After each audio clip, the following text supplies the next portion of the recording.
I'll be nice with my editors here with the YouTube censorship stuff. F you if you don't like it. Jordan Peterson responds Sports Illustrated controversy.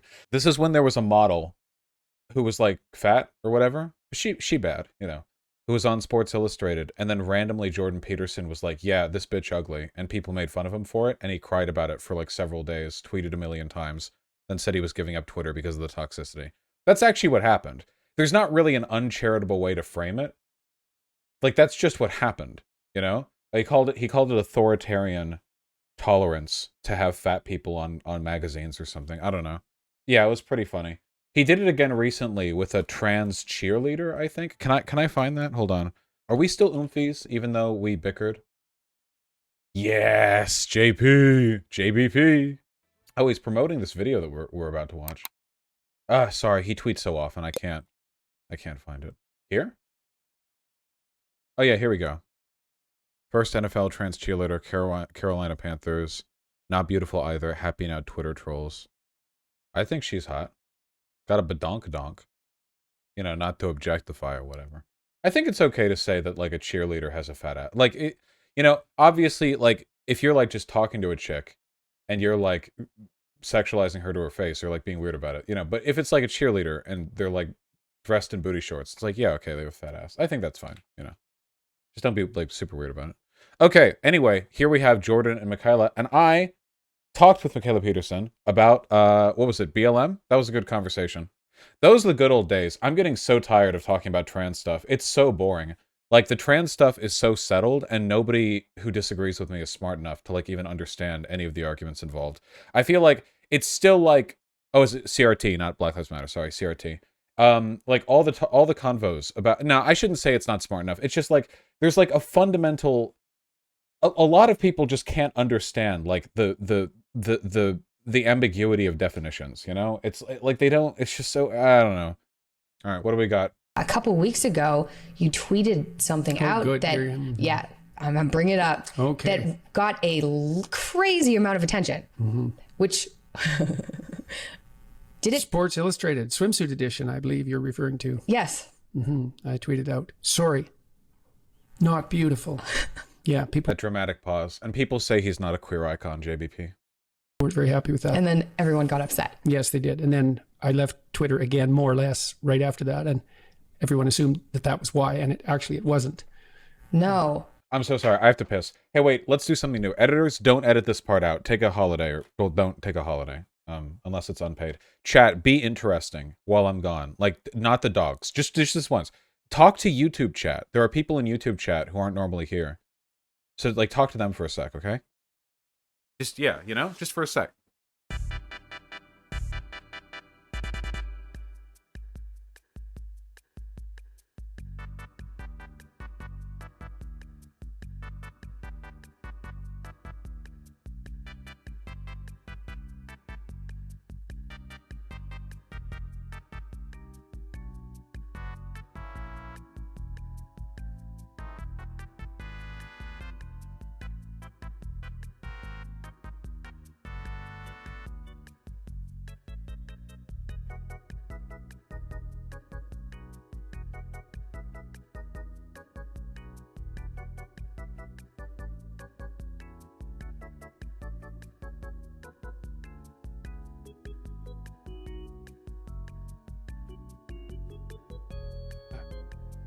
There you go.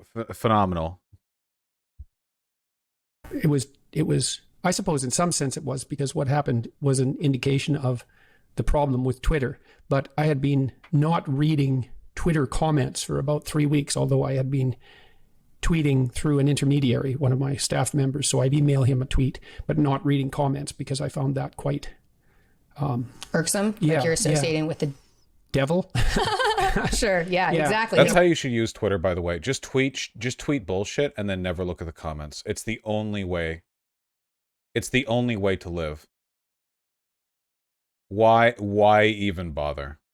Exactly. Well, it was like sort of like standing in a public park where anybody, no matter who they were, could come up and yell at you to any size audience about anything they wanted, day or night. And so I've been thinking that through. I'm going to write an article about what's wrong with Twitter and social media in general. But no, I looked at the sport. Okay. Jordan Peterson writing an article about the problem with Twitter following him randomly calling a model ugly, completely unprompted, and running off the platform because other people were mean to him in response is so incredibly fucking funny. It's actually unbelievable. Sports Illustrated cover, and they had a rather overweight young woman, quite symmetrical. So can't he just say a chunky bitch like a normal guy would? What's the lady's name? Hold on. Sports Illustrated chunky bitch cover. Here it is. There you go. Kind of low res, but there you go. See? Chunky bitch. Yumi Nu. Whose Twitter blew up after this, you know? I just thought, so we know, because we showed the other person. Yumi Nu, is this also Yumi Nu? Wait, is this also the same person? I can't tell models apart because they all have, like, they're all too symmetrical. I only tell people apart based on their asymmetrical, characteristics. Nice facial features and so forth. With a I very hate the revealing swimwear. swimsuit on the cover. And I thought, no, like not in a personal way, but it's unbelievably manipulative for about 3 different reasons. The first is it's a very tawdry attempt to capitalize on cheap sales. Okay, so something that I've noticed, and I called him out in this, he never responded to me, is that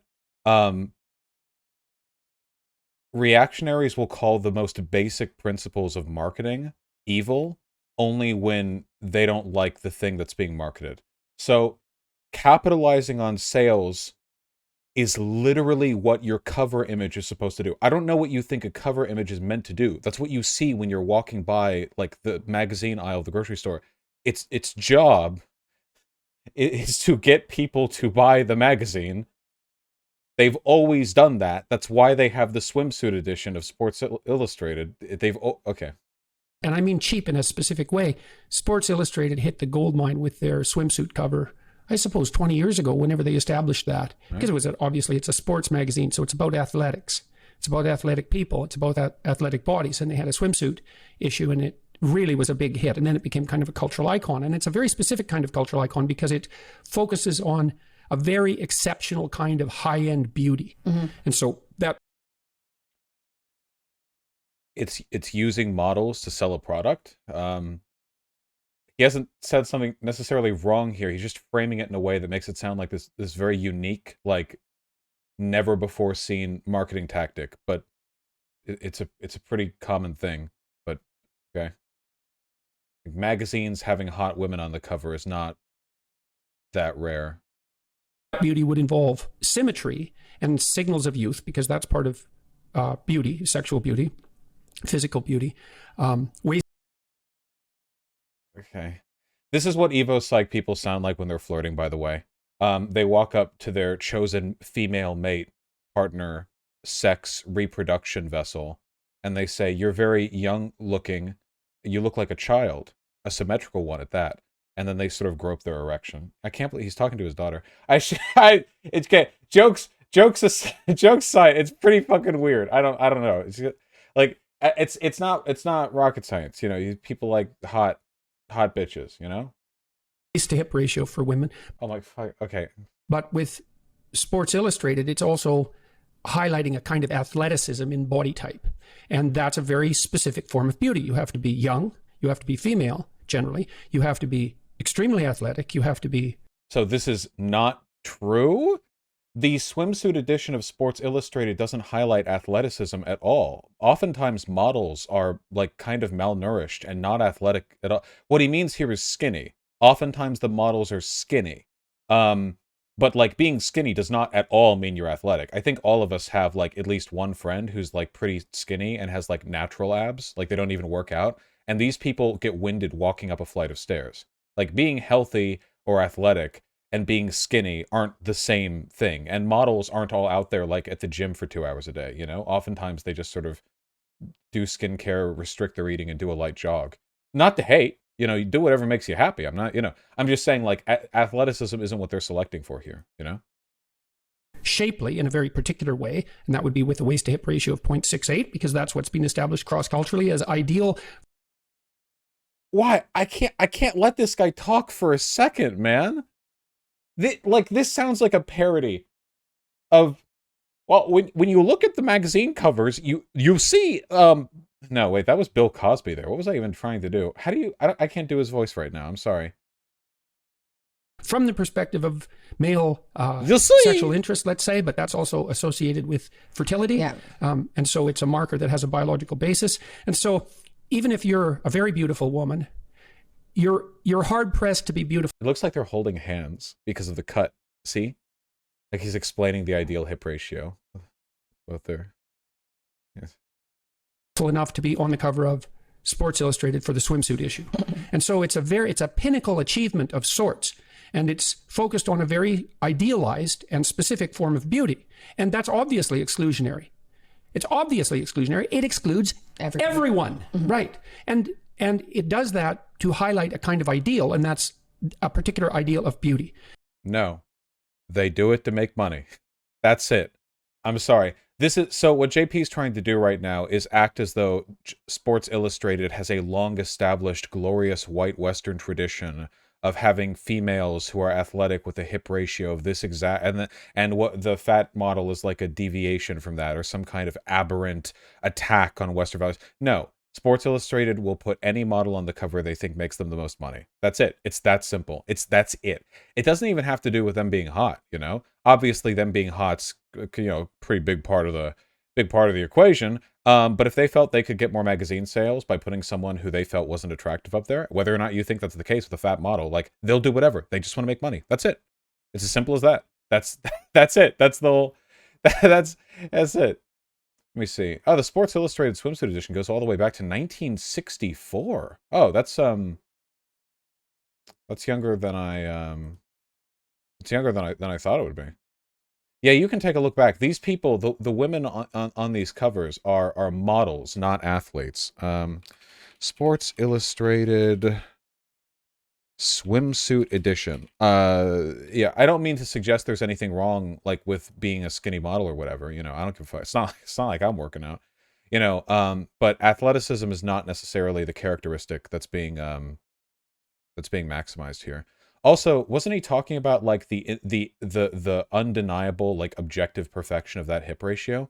I just Googled swimsuit edition. I don't think this is 0.68, JP.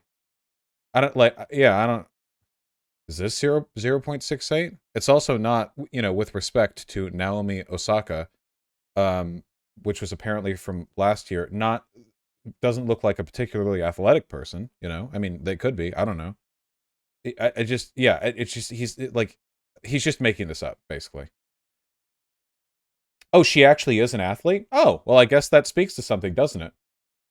No. This still serves my point. I think a lot of people would look at this and say it's a less athletic body than, say, let me see if I can find someone who looks more stereotypically muscular or something. Like I just did. Yeah, like I just did. I'm not like an expert or whatever. Yeah.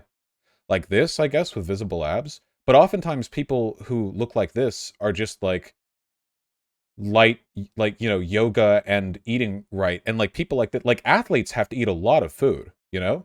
Like if it's your job to be able to perform feats of athleticism, one of the first things that you need to make sure of is that you have enough calories in your body to perform those feats. Which means that oftentimes people who are like really athletic, like really strong, very, very healthy, don't tend to have visible abs. Sometimes they do, but not always. There's a huge variance depending on the sport, you know? And this is the case for men and women. Probably more so for women because it's easier to have abs as a guy, you know, biological male or whatever term you want to use, you know? Most athletes, at the very least, probably don't look like this because I don't know if I would trust somebody who looks like this to have enough calories on reserve to be able to do, you know, some tremendous athletic feat. This is from the 2022 swimsuit calendar, by the way. This person was on the calendar right alongside the fat model that we looked at before. You know, there are, honest to God, there are a lot of body types here. I'm scrolling through it off tab right now because I don't know if I'm just going to scroll into something totally not safe for work. You know, I don't want to. You know, I don't want to get demonetized or whatever. But there, you know, there's a lot of. What if I go back in time? Wait, Sports Illustrated 1980. You know, but what about if we go back there? Yeah, there's still a decent amount of variance. I still don't think athleticism is what we're selecting for here. Whatever. You know, past the point we're just coomer baiting. Okay, coom. And there are some cultural boundaries around that. So you could say, well, it's a westernized form of beauty. It's like, yeah. And you can point to Rubens' paintings of more plump women and say, well, there's an exception. It's like, great. You think you're a genius for finding that exception. Good for you. You know the Rubens painting. Like, more power to you. But that doesn't mean anything at all about the universality of images of beauty. Wait, what? Wait. My theory about universal beauty standards doesn't have anything to do with counterexamples that indicate that they vary across culture and time? What? What? Okay. Sure. Okay, yeah, okay. I've noticed that a trend lately. This is a very common EvoPsych thing as well, where they'll be like, listen, okay, you can get hoity-toity about it, but your counter-evidence isn't counter-evidence. Just because it's counter-evidence. Like, oh, well, guess I'm feeling owned right now. And so the cover bothered me a lot because it was a cheap manipulation of something that had been working very well for Sports Illustrated. It was also an insistence that all of a sudden this non-athletic body type. Oh, wait, hold on. I have to bring this up, okay? We have to go to we have to defer to the research of famous anthropologist Sir Mix-a-Lot in his academic paper Baby Got Back. Let me see if I can find the relevant subsection. Yeah, here we go. Okay, so what we have here, all right, is a research paper on the shifting beauty standards through the 1990s, where we went from coke addict, hyper thin white models with no ass to fat ass black chicks. Wait, do they show the white ladies? Where here do they show the white ladies? You can have them bimbos. I'll keep my women like Flojo. There you go. Brilliant. A phenomenal refutation of Dr. Peterson's arguments. Really? No, like really though. Because like models back in the 1980s and early 90s, I think, were again, I'm not trying to body shame or whatever, but like the modeling industry back then was even more fucked than it is now. I feel like there's always exceptions to stuff like this. I feel like models, I'm trying to see if I can find some like 1980s models. Some of these models, if you look up skinny models, you get a bunch of articles on like anorexia, which is valid, but I'm looking for like actual models. Am I thinking 90s? Because the Mix-a-Lot thing was late 90s, right? If I like list of famous 90s supermodels. Okay, here we go. Kate Moss. No body shame Marino. We can probably agree she's pretty skinny, you know? Look, she can do whatever she wants with her body, but she's pretty skinny. It's you know, pretty, yeah. Now, when you're this skinny, you're not going to have much of a hip to waist ratio because there's a limit to how much your body's going to curve in here. You do have organs here, after all. And your hip width is going to be determined pretty much by how far out your bone goes, because there's not much fat to pad that out. But then if you take a look at, like, I don't know, just off the top, fucking like Nicki Minaj or whatever, we go now to the we go now to the follow-up paper to Sir Mix-a-Lot's Baby Got Back, the updated edition for the modern era. Anaconda, just give me a fat ass to look at. Just give me a I don't want to play this because I'll get copyright struck really quickly. Okay, here. Wait, should we count her because she's had hip implants? Maybe we shouldn't. If I just type in like fat ass black chick on Google, will that do the point, or will you get mad at me? You'll get mad at me, right? Can we look at like the lineup dancers? Not because they don't all have hip implants, I'm sure. No, Vosh, that's a racism. Yeah, I thought so. Okay, I'm gonna not type that in and just show a picture on stream. Hold on. But that's not what I'm typing in, okay? The image that I'm providing here has nothing... Okay, some shit like this, or whatever. I don't know that much about this particular subject. I feel like on average, there is a difference in fat distribution, depending on, like, geographical region, or, like, you know, ethnicity or whatever. I don't know why. Is this photoshopped? I can find non-photoshopped pictures. Do we have to? We're just coomer baiting at this point. You've all seen people with wide hips, okay? Do I really need to... Here. Is this photoshopped? No. There, underwear model. There, phenomenal. Oh, what nice underwear. Anyway, when people have really like wide hip to waist ratios, that's usually because they have enough fat on them that it pads the hips, you know? Out like this. You know what I mean? But here's the thing. Oh, where'd the other picture go? Oh God, we're getting all here like this, okay? These are very different beauty standards. Now, I personally think both of these chicks are fucking hot.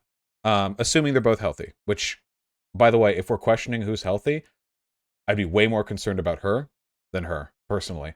A lot of people, they see any weight and they're like, oh my God, you know, they're on the cusp of heart failure. You know, I look, if you, in terms of concern, generally speaking, healthier to be a little bit overweight than a little underweight. As a general rule, your body needs the nutrients, okay? You know, it's just, yeah, whatever.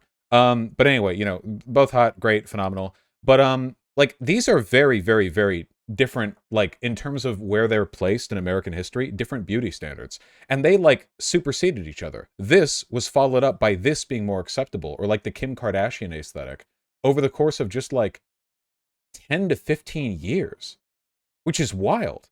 But all of this flies in the face of what Jordan Peterson is saying. Oftentimes, what people like him will do is they'll just, like, arbitrarily invent some kind of universal rule, and then everything that, like, proves that rule wrong is just an exception. You know what I mean? Like well, the fact that standards for beauty have changed massively over time and changed constantly throughout cultures and time has nothing to do with my unscientific and unfounded belief that there's a universal constant for beauty. You know, that's what I'm talking about. Do you all get what I'm talking about? Okay, yeah, whatever. Okay, also, one other thing. Talking about universal beauty standards has always been at least tangentially associated with ethno-supremacist values.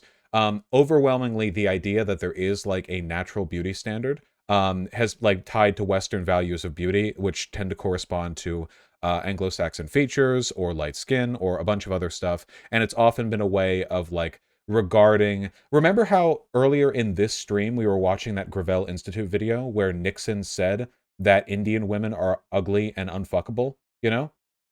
That was earlier this stream, remember? President Nixon, the president, was talking about how Indian women are, like, naturally ugly or whatever. But, like, do you think Indian people think that? Like, no, so of course, like, obviously, you know, it's yeah. Clipped Nixon. Hey, you know, getting Nixon getting clipped. He was pretty concerned about that. That's why he deleted all those White House tapes, right? Yeah, okay, let's continue this. Is as beautiful as the standard swimsuit model for Sports Illustrated. And it's not. It's not as athletic, and it's not as healthy. And that's that. And it's also not arbitrary. And so that's that. Okay, so yeah, as I said before, he has invented a fake standard that the Sports Illustrated swimsuit edition is supposed to adhere to, and them not doing so is them being duplicitous, even though he just, like, invented it. The whole thing is a lie. And then it's a lie that's a manipulation of that young woman. Now, she partakes in that because she participates in it. But it's still, they're not on her side. They're exploiting her, as far as I'm concerned. As much so as any model is? It's her job. She's a model. I mean, don't get me wrong, the modeling industry is exploitative, but like that, but universally so, not just if she's fat. And she may be participating in that exploitation, but they're still exploiting her. So don't pull any moral stunts on me because you're irritated about my opinion. Is he going to explain at all how this is exploitation, or is this just some way of coming off like he's actually morally outraged on behalf of the fat woman who he just randomly said wasn't beautiful? Yes, he's very concerned and outraged about the exploitation of this woman for whom the only interaction he's had with is him randomly calling her ugly on Twitter. He's a warrior of righteousness, you know. About the Sports Illustrated cover, when it's bloody clear to anybody with eyes that was manipulative in 20 different ways. And I'm also not willing to sacrifice these ideals for inclusiveness. It's like, no, not everyone. So, like, again, like I said, these ideals he's referring to are just invented. Like, he invented them. and he's mad now. Yeah, it doesn't. Yeah, a genius. No, not everyone's Picasso. No, not everyone's young and healthy. And no, not everyone is a Sports Illustrated swimsuit model, period. And fuck you if you don't like it. So that's basically what I thought about that. I certainly did. his brain really has fallen apart, hasn't it? I swear to God, he used to be more coherent than this. He is mad because he doesn't swear otherwise. He actually is angry about this. Didn't think it would cause as much trouble as it did. You know, when people were on my case for being mean, it's like, yeah, I know, I'm always mean because, you know, that's... Well, also, like, life is hard and, like, life is mean, right? Okay. Sorry. The idea of somebody as soft as Jordan Peterson pulling the, yeah, I'm just like an edgy truth teller thing is really funny. This is probably a guy who cries for 30 minutes every morning if he finds out that, like, his apple juice box isn't in the right place on the top shelf of the fridge. Like, this is not the hardest motherfucker. This is indeed a very soft motherfucker we are talking about here. So for him to roll with this, the, like, yeah, life is mean. Yeah, you know. Yeah, I am mean. Apple juice. Yeah, he nearly died from outside. Yeah, you know, just... OJ too. And it's hard for people. First of all, I have great sympathy for anybody overweight because of the health struggles I went through. And you lost a whole bunch of weight. It's not like being overweight's fun, right? No. That's a whole other problem to get into with, I think people have such... This is the standard thing that reactionaries do when they're talking about fat people, is they'll be like needlessly, stupidly mean to fat people. And then they'll be like, oh yeah, we're concerned about your health. It's very, very fake. Like, even if we were to assume that the fat model is unhealthy, which we can never really... I mean, presumably carrying an extra 150 pounds isn't doing her joints any good work there, but I think it's reasonable to assume that there's unhealthiness across the board in the modeling industry. And I don't know, man, with some of the way those skinny models develop health conditions, like, you just can't tell that much about a person's health. Like, okay, I'll put it this way. She's not 150 pounds overweight. You're right. I was thinking she's 6 feet because I'm 6 feet. You know, she's probably like 5 feet or whatever. What was I saying? Oh yeah. When you see a person who's fat, like, and that's all you've seen, there's only one thing that you can say for sure about their health, and it's that their joints and their heart are having to deal with more weight than, like, they probably were designed to. But that's it. That's the only thing you know. In terms of a bunch of other stuff like organ health or muscular strength or bone, like all that, you can't. You can infer, but you can't know. Because a lot of health is just beneath the surface, you know? Yeah, and that's really it. And what I'm saying isn't some crazy woke bullshit or whatever. This is just very basic science. It's just very, very basic medical science, you know? So, yeah, it's not... Some people are so, like, traumatized because in 2016... they saw, like, a very, very fat lady with bangs hold up a sign saying, like, health at all weights or whatever. And they were like, SJWs think that being 900 pounds is healthy or something. And their brain shut off. And since then, they've, like, forgotten very basic facts about human biology. You know? An issue losing weight. Yeah. That society has said, you know what, it's fine. Because you've had so much trouble that it's probably your genetics. Yeah. So you might... there's truth in that. Like, when I look at someone who's obese on the street, I think... Wait. What? First of all, I never find myself thinking about why a fat person is fat, but, like, usually fat people are fat because they eat too much. Okay. Well, it doesn't matter. It doesn't matter. I don't care. Who cares? Sometimes there's a genetic thing. Like, everyone has different natural metabolisms. I guess, who cares? I don't know. It's just like, why? I don't know why you're even thinking about that. The only reason you should be thinking about that is if you're the fat person trying to lose weight, right? I mean, people do have different metabolism levels by default, but apart from that, you know. Oh, that's too bad. Like, that's too bad. I don't think, you know, obese pig eats too much, has no self-control. I don't think that. I think bad mismatch between genetic proclivity and appalling diet. And you know one thing that I never got? Why is it that Americans, like, as a culture, we are super duper in favor of greed and opulence? Like, the idea of becoming a billionaire is something to celebrate in America, but the idea of a person who's happily gluttonous isn't a thing. That's very strange, isn't it? Like, like, we don't really have a cultural archetype for like the big fat happy person, and that's like a good thing. Like that's always someone we shame. I think it's Christianity, because we corrupted Christianity to be permissive of greed, but not to be permissive of gluttony. So like Christianity should condemn both equally, but obviously capitalism kind of requires the accumulation of capital. So we have justifying mechanisms for that. But then when it comes to like eating a bunch, it's like, well, like whatever. Yeah, it's not as important. Yeah, I don't know. Just kind of weird. No, it's not just an American thing. Yeah, no American equivalent of the Laughing Buddha. Yeah, I guess I don't know what the answer is to like the Giga Chad who's super fat, and it's like, why are you so fat, fatty? And they're like, I'm fat because I like eating food.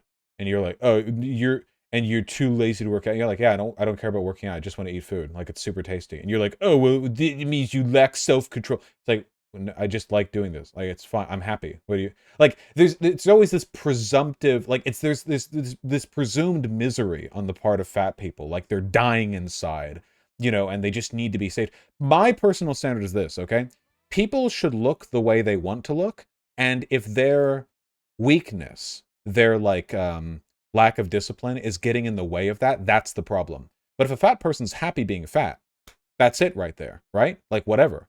They are where they want to be. Now, if they're fat and they want to be skinny and they lack the self-control to get there, well, that's something you can work on. But the problem there isn't the being fat. The problem there is not having the self-control to arrive at where they want to be. And that's another thing, that's an entirely separate thing. The only like precondition that I would associate with this is that I do think as a parent you have an obligation to provide for the health of your children, and that includes making sure that your children aren't like mainlining Diet Coke and Cheetos for 18 years before their health is officially their job. I think you as an adult get to make, if you want to be a fat ass, that's your God-given right, but you should probably make sure that your kids are set off on the to put it another way, if your kids start out adult life in decent shape and they decide they want to, like, if they don't give a fuck, they want to be fat, God bless them, but if they start out adult life like pretty unhealthy and they're like, oh yeah, I actually didn't want that this actually kind of sucks, I wish I'd grown up in a healthier household, that's pretty fucked. Simple as that. Simple as yeah, okay, thank you. The appalling diet is basically, we're not going to get into this, but basically carbohydrate heavy and sugar loaded. And fair enough, we tried hard, the whole world, to make calories cheap. Mm-hmm. And we did that. We did that. Sorry. I'd say given that less than 2% of weight loss is successful, it might be more socioeconomic. Oh, dude, weight loss is so socioeconomically gatekept, I gained a lot of weight when I was through college because I didn't get to decide what I ate. I would buy everything that was on sale, and all I cared about was calories. And that was it. Also, Humboldt, which is where I went to university, is like very mountainous with like lots of hills to climb. So I always felt like I needed to eat more because like being a bit fatigued could literally mean like getting to the next class goes from being like a difficult walk to being actively like not treacherous, right? But like a challenge, an impediment. Because like you're tired and it's like, yeah, dude, just climb this like quarter mile 30-degree incline, and then get to the stairs, so whatever.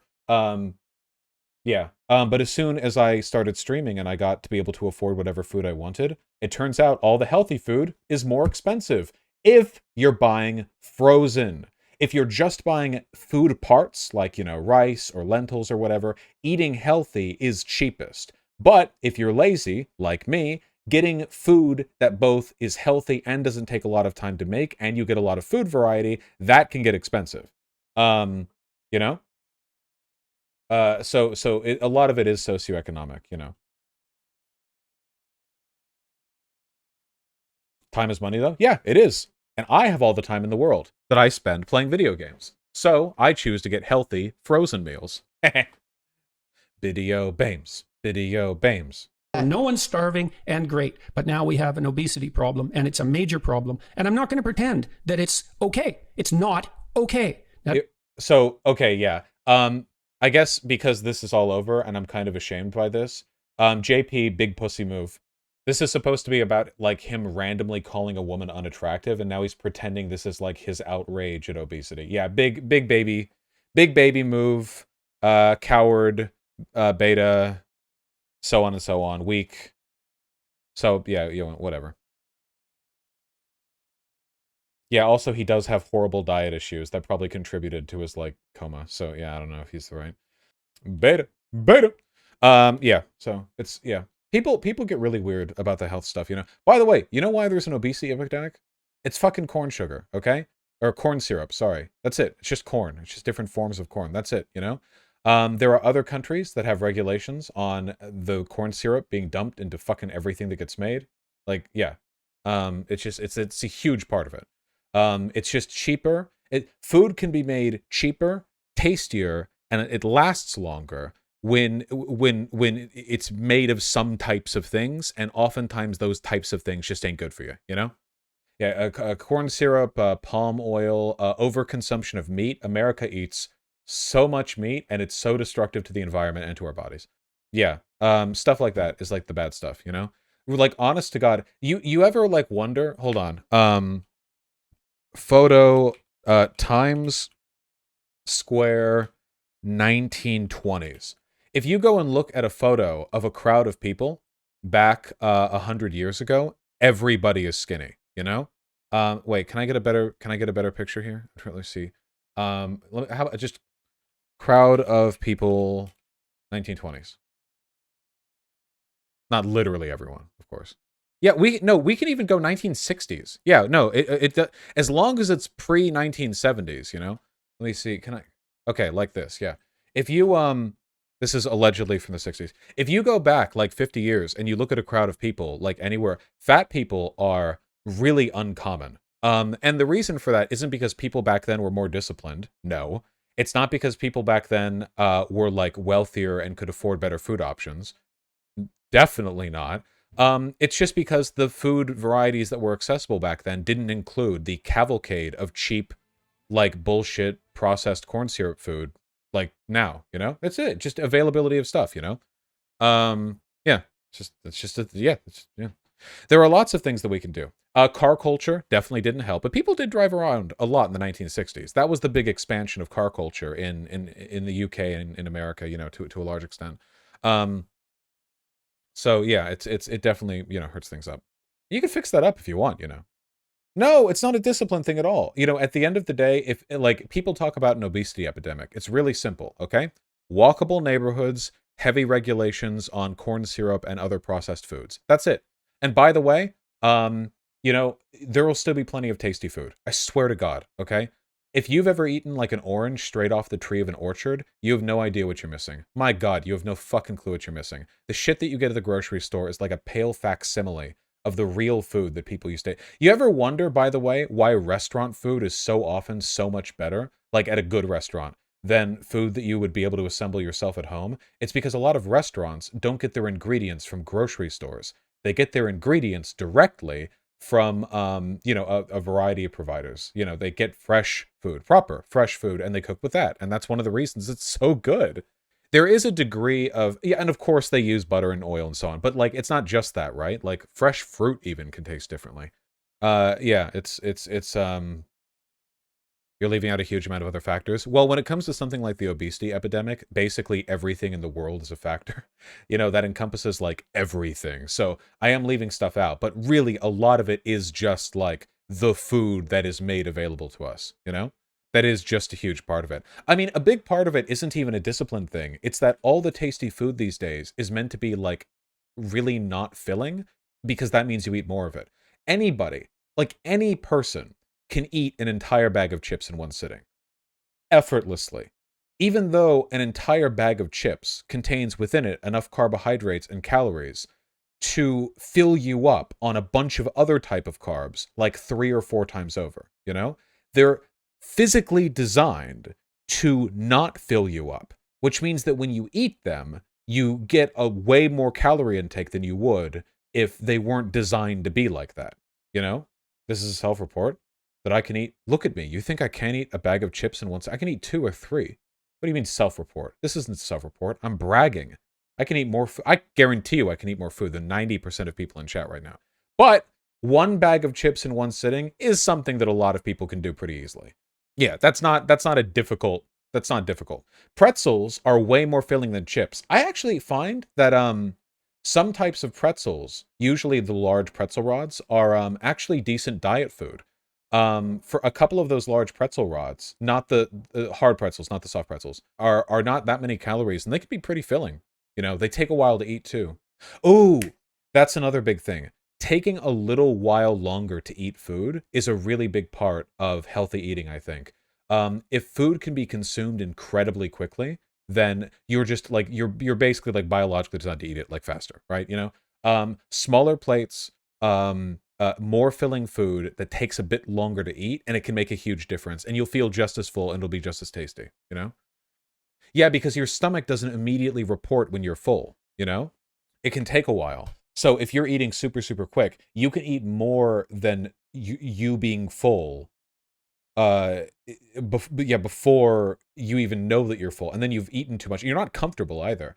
Do a lot of you in chat feel like oftentimes you want to eat a lot of food and you just feel bad afterwards? This is not a state of life that we're designed to be in, you know? The reason that's the case, not only is the food shit, and oftentimes the food just is shit, you know, it's because it's eaten so quickly that by the time you realize you're full, your body still hasn't processed like the last 5 minutes of you eating, and you're overly full by the time that you're done. Then you mix in all that bullshit about finishing your plate, you know, is to not waste food. And then what you end up, you feel bad after, but like, that's so fucked. What feels better than having a really good meal that's the right size and like, just feeling great after? I made a panini earlier today, just a little bit of ciabatta bread, hard cheddar cheese, some chicken, and some mustard spread. And it was just two little, like 2-inch by 2-inch little blocks. And I thought it wouldn't be enough, but I ate both of them and it felt amazing because it was the exact perfect amount of food. And I just felt amazing after, you know. But so often, like, you eat too much and then you feel bad, you know. Another reason you feel better after eating a restaurant meal, you eat slower. Yeah, that's a huge part of it. Because at a restaurant, you're often there with friends. And when you're at a restaurant with friends, you talk with them, and that forces you to slow down while you're eating. So it takes you longer to consume the same amount of food, which means your body gets the signal that you're full before if you were just chowing down on your own. I think another part of this is the fact that a lot of people now eat their meals at the computer, like watching stuff on Netflix or whatever, because when you're eating on your own with nothing else, you're just watching something, you're going to eat like maximum speed. Why wouldn't you? Like, you're just watching something, right? That's how I eat, you know? So there's nothing like, there's nothing like pacing it out. Farmers markets are good. Farmers markets are great.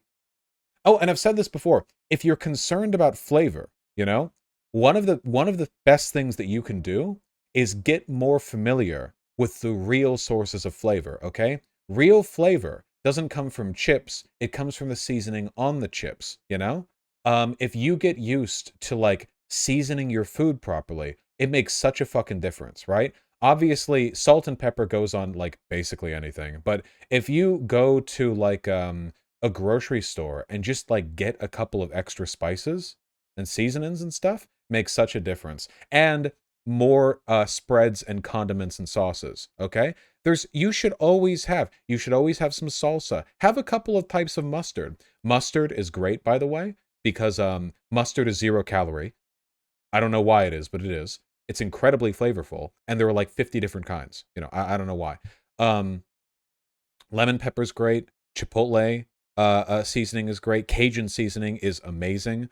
There are so many great seasonings. And if you get into that, like, seasonings, as a rule, are 0 calories, right? Salt, pepper, garlic powder, whatever. Like, oh, it's actually 1.7 calories per. No, it doesn't matter.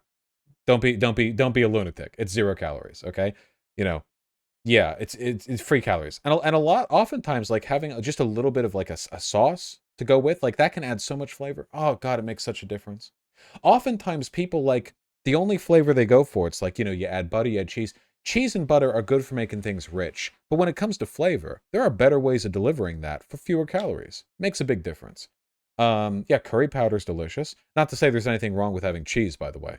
I'm a big fan of blue cheese, even though I know a lot of people don't like it, in large part because blue cheese is so overwhelmingly powerful that a tiny bit of it can just completely change a dish that you're eating.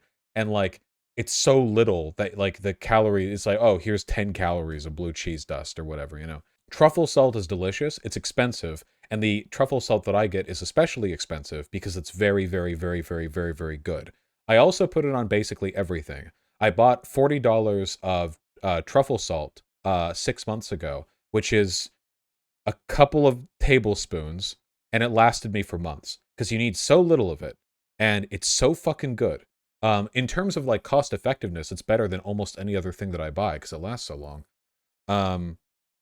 Really good. Was it real truffle? Oh yeah. What brand of truffle salt? There's a place called Truffle Queen in Seattle that I get it from. It's very good. Very good. They've got a lot of good stuff there. Truffle everything. They've got truffle slices, truffle hot sauce, which I also get. Truffle pesto. Oh, and hot sauce. By the way, guys, if you want to lose weight, hot sauce is amazing. First of all, I don't know if this is pseudoscience, but I believe it down to my heart, okay? Hot sauce fucking activates your body. I don't know if this is pseudoscience. I don't know if it clears you out, like it clears your sinuses, or if it like activates your almonds. I have no fucking idea. But I think hot sauce just jolts you, you know? Really good. Toasts your intestines. Yeah, absolutely. There are hot sauces that aren't that spicy. No, you're just white. Don't you start with me. I eat spicy food. No, not with me. Not with me. Vermin is Latin, and I eat far spicier food than they do, okay? It makes you metabolize faster. I think it just I just think it activates your almonds. Absolutely not. Shut up. Vermin, you do not put as much hot sauce in your shit as me. When you make the soup, that soup is like the yellow of the cheese that made it. When I make that soup, it's like dark orange because I just hold the hot sauce thing over it and then fucking jerk it off for 2 minutes. You know I'm not lying. Oh, Sierra, no, I would never claim to be better at eating spicy food than an Indian, okay? Anyone in or around India is capable of eating foods that will melt through steel, and I don't pretend to, Yeah, that's true, Vermin.